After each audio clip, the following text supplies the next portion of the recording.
What's an example of toxic femininity? If you gave birth through C-section, you're not a real mom.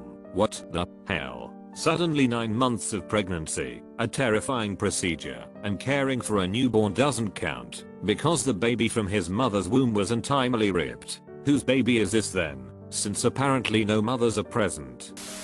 Shaming other girls for not doing or liking the same things you do, and implying that their preferences make them not real women or similar.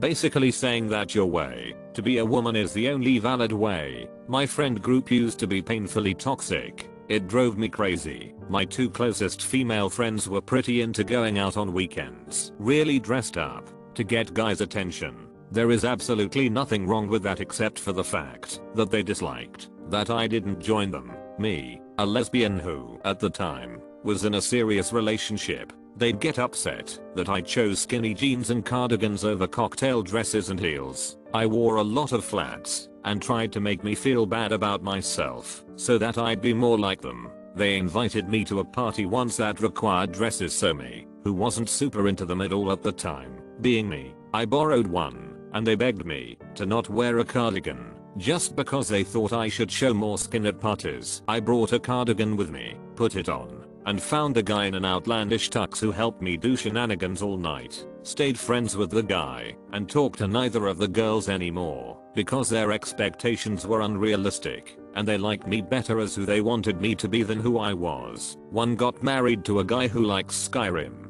I also like Skyrim. She judged me for liking Skyrim, but let him go on and on about it and agreed with opinions. Some people.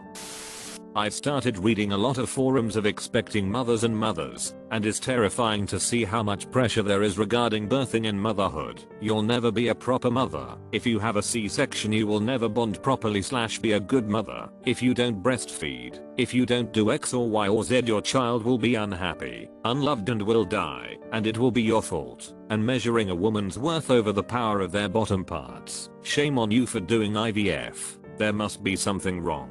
If you had only miscarriages, adopting is fine, but is the acceptance of failure? BO moms are best moms.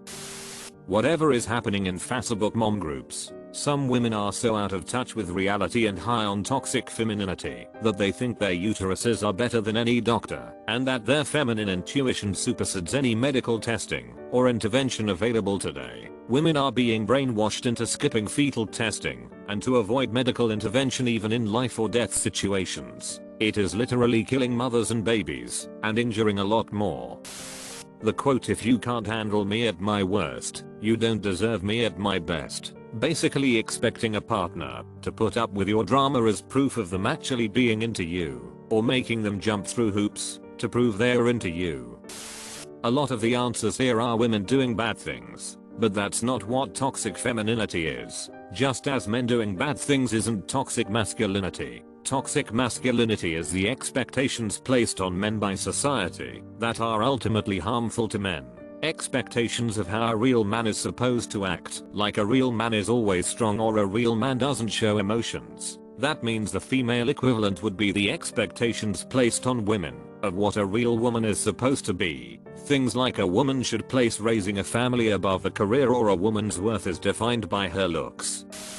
I see a lot of body positive women that are mean to my girlfriend for working out and keeping her body hairless. They always say she should be more loving of her body and embrace her body hair. It's annoying. She does it cause she likes it. She goes to the gym and does deadlifts cause it empowers her and makes her feel amazing. Like, we all have different ideals and visions for our life, and after moisturizing herself and shaving, she likes to rub her legs together like a cricket, and nobody should be taking that little slice of heaven from her.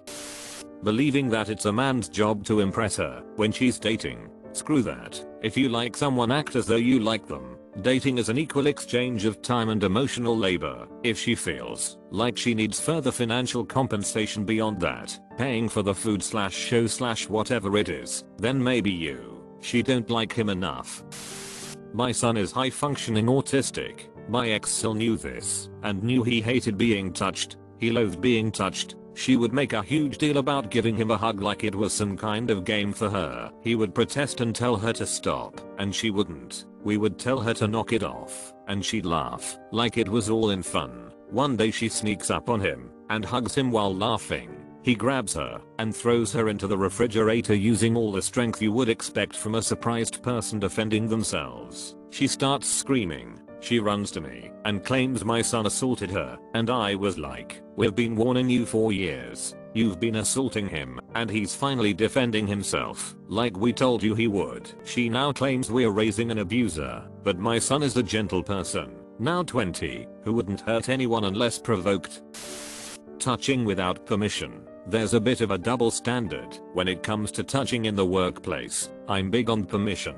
Like, no matter your gender, I'll hold out a hand to shake hands, and that's as far as it goes. But if I know you, I'll be like handshakes, hugs, or hellos. If I don't know you or have never met in person, I'll offer the handshake, but that's it. So for context, I'm a well-built gay man in my 30s. I train for and play rugby in a non-profit predominantly staffed and led by straight white women, mostly in their 50s, I guess. To some of them, I'm their workplace eye candy, and importantly, these folks are all higher up on the workplace hierarchy than me, and we are hierarchical and title fixated to the point of obnoxiousness when we have retreats or conferences or whatever and actually come together face to face. The amount of intimate comments from a handful of women colleagues and their hands resting on my arms, shoulders is just weird.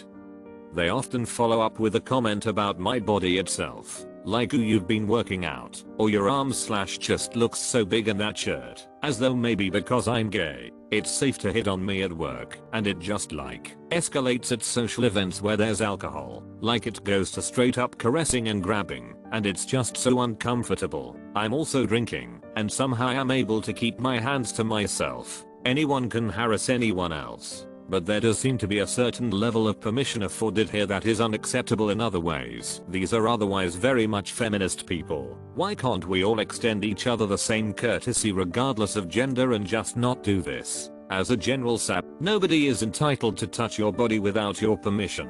No matter your gender or vice versa. You are not entitled to touch anyone else's body without their permission.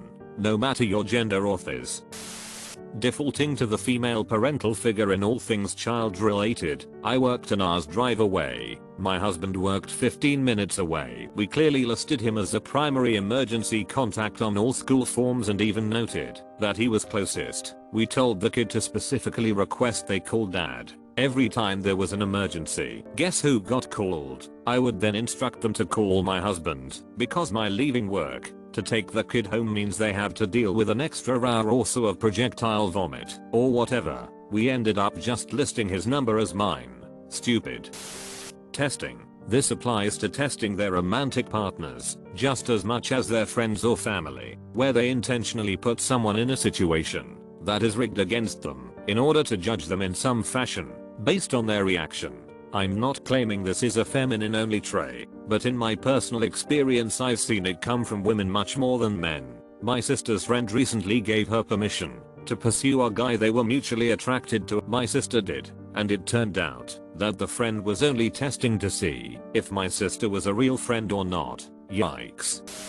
Playing both sides of the gender card, wanting special treatment and chivalry, insisting on equality at the same time as expecting to be treated everywhere they go, in long-term relationships when doing housework, and watching the kids as falling into roles, but expecting the guys to make the most money, do manual labor, and that is just expected. Then when it comes to divorce, getting as much alimony and exploiting every legal position to gain.